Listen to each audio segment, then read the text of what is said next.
আসসালামু আলাইকুম গাইস। বিয়ের পরেই প্রথম কক্সবাজারে যাচ্ছি ঘুরতে। আমি আর আমার হাজবেন্ড একাই। তো যাওয়ার সময় আমাদেরকে বৃষ্টি পেয়েছে। যতদিন ওখানে ছিলাম ততদিনে ওখানে বৃষ্টি ছিল।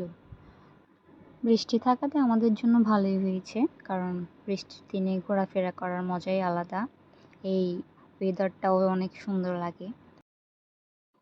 5 ঘন্টার জার্নি, ক্ষুধা তো লাগবেই, তাই আমরা বাস থেকে নেমে সোজা চলে গেলাম রেস্টুরেন্টে। এই রেস্টুরেন্টের chicken bamboo biryani, beef bamboo biryani অনেক ফেমাস।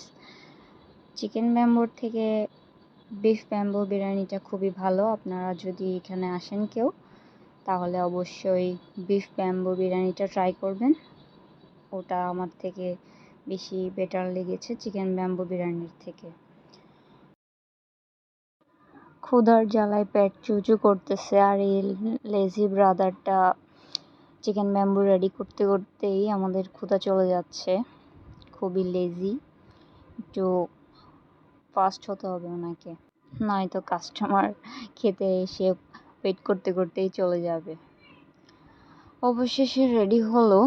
সো এবার হচ্ছে খাওয়ার পালা। খাবো আমরা এখন। খেয়ে দিয়ে আবারও চলে যাব ঘুরতে।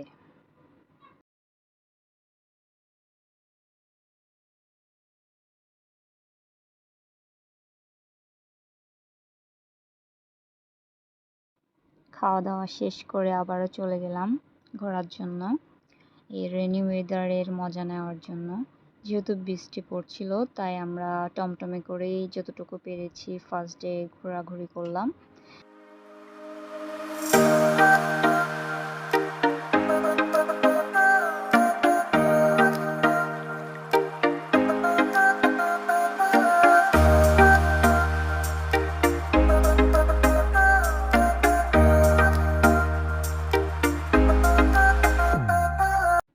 কক্সবাজারে টমটমে করে ঘোরার মজাটাই আলাদা।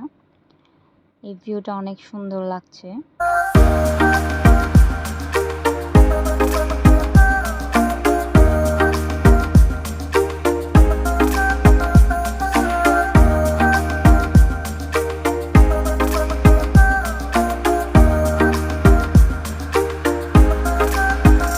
সারাদিন ঘোরাঘুরির পর আমরা রাতে চলে গেলাম এই রেস্টুরেন্টটাতে। এখানে একটা ভাইয়া খুব সুন্দর গান করে। সকলে ওনার গান উপভোগ করার জন্য এখানে প্রতিদিন রাতে আসে। যারা গিয়েছেন তারা তো জানবেনই, যারা যাননি তারা মাস্ট বি যাবেন। খুবই মজা পাবেন ওখানে গেলে। খুবই শান্তশিষ্ট পরিবেশটা, অনেক সুন্দর। তার ভয়েসটাও অনেক সুন্দর, অনেক ভালোই গান করে। আপনারা মাস্ট বি ওখানে যাবেন, কক্সবাজারের জায়গাটাতে একবার হলেও সেখানে ঘুরে আসবেন।